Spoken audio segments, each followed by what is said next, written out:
네, 안녕하세요. 박준영입니다. 오늘은 책 리뷰를 해볼 건데요. 오늘 리뷰할 책 제목은 지금 팔리는 것들의 비밀입니다. 올해 읽었던 책들 중에서 정말 손꼽을 정도로 유익하고 또 재밌게 읽었던 책인데요. 자세한 내용 같이 보면서 말씀드리도록 할게요. 이 책을 쓰신 두 분은 이제 최명화님과 김보라님으로 되어 있는데, 한 분은 이제 올해 25년 차 정말 마케팅 전문가이시고, 한 분이 이제 기자분이세요. 그래서 이 두 분이 같이 책을 쓰셨는데, 여기 보면은 요즘 잘 나가는 브랜드들은 뭐가 달라서 잘 나가는 걸까라고 이제 그런 것들의 그 비밀을 파헤쳐보는 그런 책인 것 같습니다. 그래서 제가 책을 보니까 첫 시작을 이렇게 하더라고요. 25년 차 마케터의 고민. 그래서 아까 그 저자분 마케터분께서 실제로 17년 차 때 대기업 화장품 브랜드에서 이제 근무를 하고 계셨는데, 신제품이 이제 출시가 돼요. 그래서 이제 런칭 준비를 굉장히 이제 9개월 동안이나 무려 준비를 하게 됩니다. 그리고 이 신제품을 최고의 광고 대행사와 계약을 해서 모델도 굉장히 톱스타와 광고 계약을 했다라는 거예요. 그리고 이제 이 기업에서 지난 5년간을 통틀어서 신제품 마케팅 예산 중에 가장 많은 예산을 쏟아부었다는 겁니다. 사내 품평에서도 반응이 나쁘지 않았다. 이거는 무조건 성공한다. 그래서 출시를 했습니다. 근데 결과는 어떻게 됐냐? 처절하게 망했다는 거예요. 출시한 지 하루가 지나고 이틀, 3일, 4일이 지났는데도 진행한 광고라든지 반응이 돌아오질 않았다는 거예요. 그러니까 얼마나 힘이 빠지겠어요. 그래서 터벅터벅 집으로 돌아왔는데 중학생 따님이 계셨나 봐요. 인스타그램에서 팔 법한 화장품을 이제 사서 쓰고 있었다는 거예요. 그래서 너 이거 왜 샀어? 라고 물어보니까 이거 내가 좋아하는 인플루언서 언니가 쓰는 거라서 나도 사봤어 라고 대답을 했다라는 겁니다. 그제서야 이제 이 마케터, 저자분께서는 내가 정말 마케팅을 잘하고 있는 걸까? 25년, 17년이라는 시간 근무를 했는데 다시 한번 생각해보게 됐다라는 거죠. 그래서 그 에피소드를 시작으로 첫 번째 파트를 이제 팔리지 않는 시대에 팔리는 것들이 무엇인가라고 이제 이야기를 하고 있어요. 그래서 우리가 작년도 생각을 해보면은, 올해였나요? 유니클로가 이제 그 광고 한편으로 굉장히 이제 나쁜 이미지와 그런 추락하는 모습을 가지게 됐었잖아요. 그래서 그 광고 한 편으로 인해서 지금 뭐 대부분의 매장이 철수하거나 이제 매출이 하락하는 추세로 접어들었는데, 과거는 이제 달라진 마케팅 환경이 있다라는 거죠. 비단 유니클로가 아니라고 하더라도 뭐 어떤 특정 광고에선 성인지 감수성이라든지 사회적인 통념이 바뀌었다든지 과거와는 다른 포인트에서 이제 소비자들이 불편함을 느낄 수 있다는 겁니다. 그래서 인터넷 하시다 한 번쯤 보셨을 건데, LG전자에서 나오는 그 광고주 빡치기라는 노래라는 그 재밌는 콘텐츠가 있었죠. 그리고 이제 아모레퍼시픽 유튜브 채널에 들어가면은 화장품을 한 통을 한 번에 다 쓰거나 아니면은 뭐 파운데이션을 부수거나 이런 약간 그 뷰르가즘이라고 하나요? 이런 부분을 자극하는 콘텐츠라든지, 최근에 이제 가장 대세가 되고 있는 빙그레 SNS의 빙그레우스라는 캐릭터, 이런 것들이 굉장히 유행이 되고 있다는 겁니다. 그러면 대체 안 되는 이유는 왜 안 되는 거고, 잘 되는 이유는 왜 잘 되는 걸까? 뭐가 바뀐 걸까라고 이제 질문을 가지게 된다는 거죠. 그래서 두 번째 파트 시작을 하는데, 새로운 소비 권력이 온다라고 하고 있어요. 그래서 최근에 그 MZ세대 소비자 집단을 우리는 캣 컨슈머라고 부르기도 한다. 그래서 과거에는 이제 이 그 컨슈머라는 그 양상 자체가 충성도가 있는 강아지로 비유가 됐었는데, 최근에는 굉장히 자유롭고 개인주의적인 그 고양이로 비유가 된다는 겁니다. 그래서 첫 번째로는 수평적인 소비를 한다는 거예요.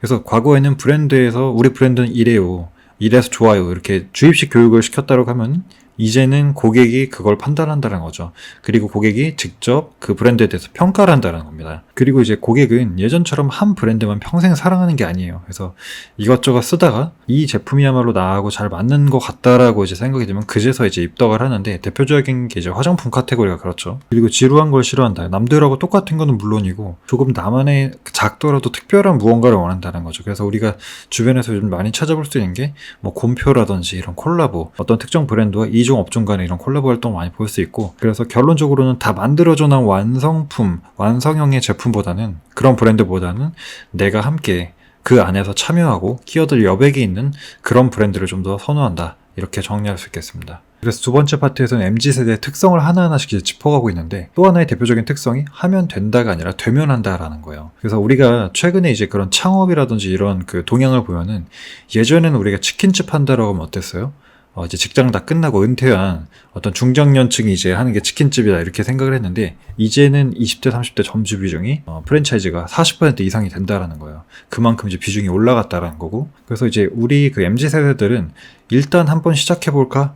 이런 무모한 도전보다는 확실한 투자를 원한다는 거예요. 젊은 사람들이 뭐 해볼 수도 있잖아? 이게 아니라는 겁니다. 그래서 최근에는 이제 이 청년들이 근로소득만으로는 자산 증식 자체가 좀 힘들기 때문에 주식 투자를 배운다라는 거예요.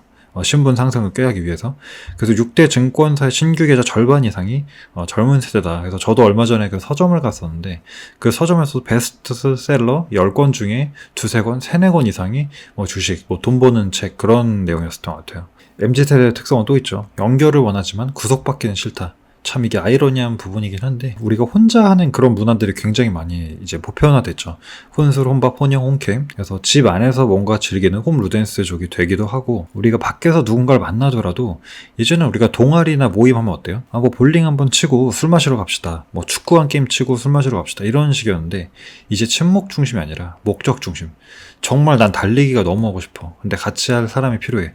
그러면 우리 한강에서 9시 만나서 조깅하고 헤어져요. 이러고 그냥 뿔뿔 흩어진다는 거예요. 왜냐? 목적을 달성을 했기 때문에. 그래서 왜 이런 거 하니 풍요의 세대가 아닌 불안의 세대라는 겁니다. 지금의 세대는 부모님 세대보다 가난한 첫 세대다 이런 이야기가 있죠. 그래서 경제적인 불황하고 사회적 위기가 너무 오래 지속이 되다 보니까 사실은 이제 MZ세대는 좀 이런 경향을 가지고 있다. 그래서 이들은 지금 당장을 즐기자라는 어떤 마인드를 가지고 있다는 거예요. 그래서 워라벨이라든지 소확행이라든지 먼 미래가 아니라 지금 당장 이룰 수 있는 목표 그리고 아주 작은 행복을 추구를 한다라는 거죠. 그리고 이제 최근에 MZ세대 특성 중에 하나가 본캐보다 더 중요한 부캐다. 그래서 원래의 나의 그런 아이덴티티나 정체성보다 다양한 어떤 나의 캐릭터를 원한다는 거예요. 그래서 과거에는 뭐 내가 직장인이 되면 직장인 곽 팀장 이렇게 규정이 되었지만은 저만 해도 벌써 제가 마케터로 지금 직장 다니고 있죠. 그리고 유튜브 하고 있죠. 마케팅이나 트렌드 관련된 글 쓰고 있죠. 그리고 이제 제가 강아지 외식고기 덕구라는 그 강아지 키우는데 동네에 이제 산책 나가면은 아줌마들은 제 이름을 모르니까 저보고 덕구 총각이라고 부른단 말이에요. 이렇게 여러 가지 아이덴티티가 있다라는 겁니다. 그래서 SNS만 뭐 인스타, 페북, 뭐 스냅챗 등등 굉장히 많고 이 안에서의 나의 자아 그리고 캐릭터는 각각 세분화될 수 있다라는 거죠. 그리고 또 하나의 MZ세대 특징 자체가 정말 이제 인스타그램에 올릴 수 있냐 인스타그램에 적합한지에 대해서 체크를 한다는 거예요. 우리가 이제 소비를 할 때 10,000원 주고 내가 무슨 뭐 떡볶이라든지 그 순대 세트를 사 먹더라도 단순히 그걸 먹는 걸 떠나서 가치 교환 그 이상의 무언가를 가지고 있다. 그래서 내가 뭘 먹을지부터 뭘 시켜서 주문해서 나왔는지부터 그래서 그걸 통해서 사람들한테 어떤 피드백을 얻을지까지 이 모든 과정 자체가 바로 소비라는 겁니다. 그래서 이제는 단순히 이제 가치 교환 그 이상의 의미를 가지기 때문에 이 과정에서 충족시켜줄 수 있냐라는 거죠. SNS를 통해서 얻는 평판이라든지 인기가 나의 자존감과 바로 직결되는 이 시대에서 이 소비 과정을 모두 충족시켜줄 수 있는지가 어떻게 보면 대표적인 판단의 기준이 된다는 거죠. 그래서 과거에는 우리가 소비를 할 때 이 돈값을 하냐, 가치 소비라는 거에 대해서 좀 생각을 했다 하면 지금은 가치 있어 보이냐, 남들의 시선에도 그렇게 보이냐라는 부분도 굉장히 중요해졌다는 겁니다. 그리고 MZ세대는 소비를 할 때 이 신념을 가지고 있다고 해요.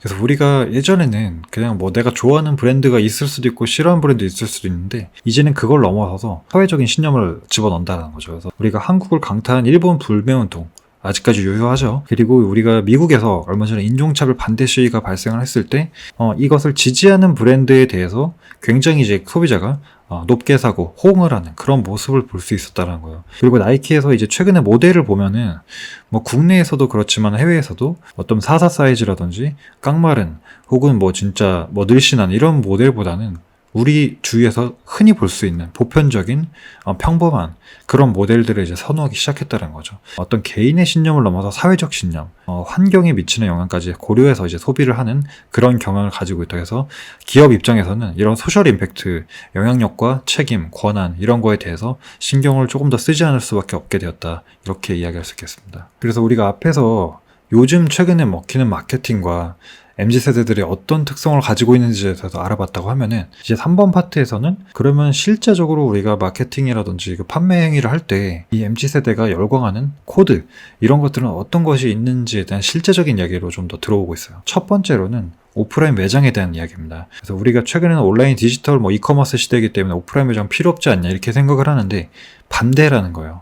오히려 온라인과 디지털에 친숙한 MZ세대한테는 이 오프라인 매장이나 환경 자체가 굉장히 매력적으로 다가올 수 있다는 겁니다. 무신사, 시몬스, 젠틀몬스터 이런 브랜드들이 굉장히 그 플래그십 스토어라든지 이런 것들을 신경을 많이 쓰죠. 그리고 아모레퍼시픽 자체도 성수동에 플래그십 스토어가 존재를 하고 코롱이라든지 온라인에서는 얻지 못하는 어떤 제품에 대한 정보나 단순 후기나 이런 걸 떠나서 정말 브랜드 경험 오프라인에서는 온라인에서 할 수 없는 것들을 보고 느낄 수가 있다라는 겁니다. 그러면 오프라인 매장을 잘 활용할 필요가 있겠다라는 어떤 인사이트가 하나 있는 거고 그리고 프로슈머, 모디슈머 시대라고 해서 이 사례를 보면 바로 이해를 하실 건데, 파마첵스, 그리고 누들푸들, 앙바, 그리고 치킨팝, 이런 것들 자체가 어떻게 보면 소비자의 목소리, 소비자의 어떤 여론에 의해서 다시 한번 소비자한테 조명을 받거나 사랑받은 그런 제품들이라는 거죠. 그래서 이제는 소비자 역할 자체가 단순히 소비를 하는 그 컨슈머 역할에서 넘어서서 이제 그 스스로의 제품을 재창조하는 모디슈머, 영상으로 제가 다룬 적도 있죠. 그리고 그 모디슈머에서 더 나아가서 팬슈머로까지 진화가 된다라는 겁니다. 그리고 MZ세대들은 레트로를 굉장히 사랑해요. 그죠? 그래서 우리가 그 흔히 보면은 힙지로가 된 을지로와 노포를 가장 대표적으로 꼽을 수가 있는데, 뭐 필러와 챔피언처럼 예전 브랜드가 이제 부활한다든지, 유튜브 탑골공원 문화라든지, 뭐 최근에는 랄뽕이라는 용어도 있다라고 해요. 최근에는 이제 패션이나 트렌드 주기 자체가 굉장히 빠르게 변하잖아요. 옷도 뭐 스파 브랜드 이렇게 이제 굉장히 빠르게 넘어가는데, 그런 유행과 콘텐츠 주기가 너무 빠르다. 그래서 아무리 MZ세대다 하더라도 디지털 시대에 피로도가 있다는 거죠. 그래서 여기에 대한 반작용으로서 정말 변하지 않는 거, 굉장히 클래식한 거, 옛날 그 헤리티지에 집착하는 그런 모습을 보이고 있다. 그래서 이런 포인트를 마케팅에 좀 잘 활용할 필요가 있다는 거죠. 그리고 모든 길은 인스타그램을 통한다. 이게 무슨 말이냐? 우리가 어떤 선물을 받았어요. 생일 선물 받았으면은 예전에는 그 사람한테 직접 뭐 안면에도 되고, 면전에 되고, 그 사람 얼굴을 보면서 이 선물 고마워라고 얘기를 했다고 하면은, 최근에는 이 인스타그램으로 인사를 한다는 거예요. 그래서 뭐 누가 준 선물 고마워 하면서 인증샷을 올린다는 겁니다. 그래서 이런 문화도 그렇지만은 이제는 일상이 돼버린 어떤 느낌 있는 여행 사진과 맛집 사진들, 그리고 내가 구독하는 인플루언서가 판매하는 제품을 굉장히 믿고 신뢰하는, 아까 초반부에 어떤 그 저자분의 따님도 화장품을 샀다고 했었죠. 그래서 예전에는 과거에 TV가 매스미디어로 인식됐던 그런 시대가 있었다고 하면은, 이제는 인스타그램이 표준이다, 인스타그램이 스탠다드다라고 할 수 있다는 겁니다. 그리고 최근 소비자들은 소비를 할 때 아까 그 사회적 신념을 담는다라고 말씀드렸는데, 거기에 대한 구체적인 내용입니다. 그래서 최근에 어떤 비건 열풍을 공략한 대체육 시장의 성장이라든지, 아니면 동물 실험을 반대한다든지, 파타고니아는 너무 유명하죠. 그리고 러쉬 자체도 우리나라에서도 굉장히 오랫동안 이제 활동을 해오고 있지만 정말 광고 한 번 없이 오래 이제 사랑을 받고 있다는 거죠.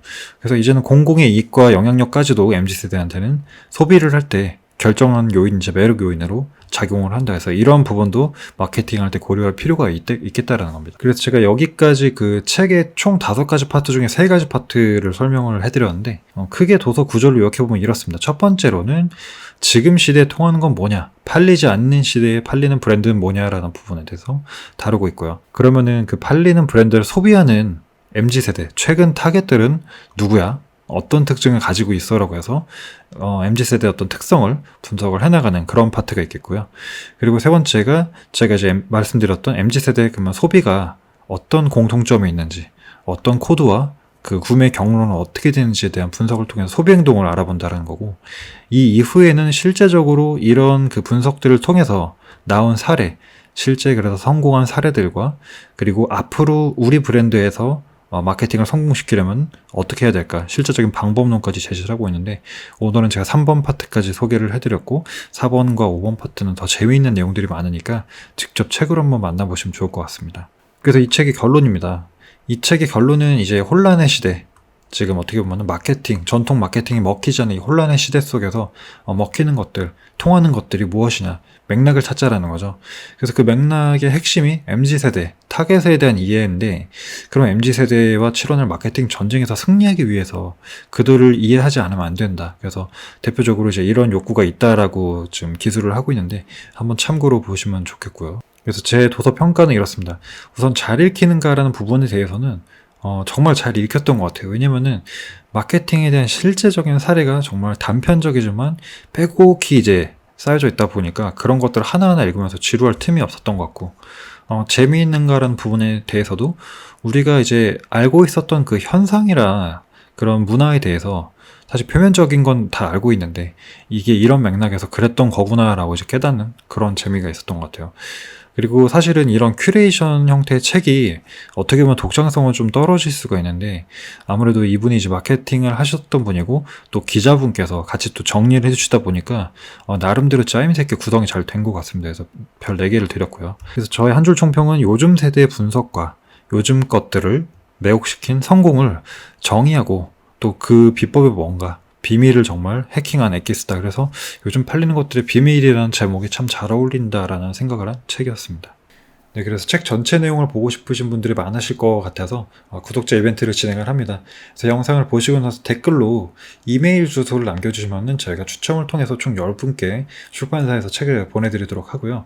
간혹 가다가 이제 참여 신청합니다 하고 이메일 주소를 안 남겨주신 경우가 있는데 그러면 이제 참여가 되지 않습니다.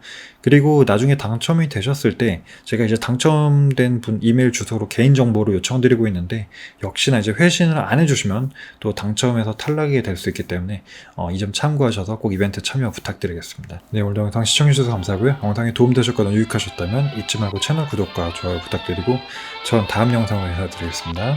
감사합니다.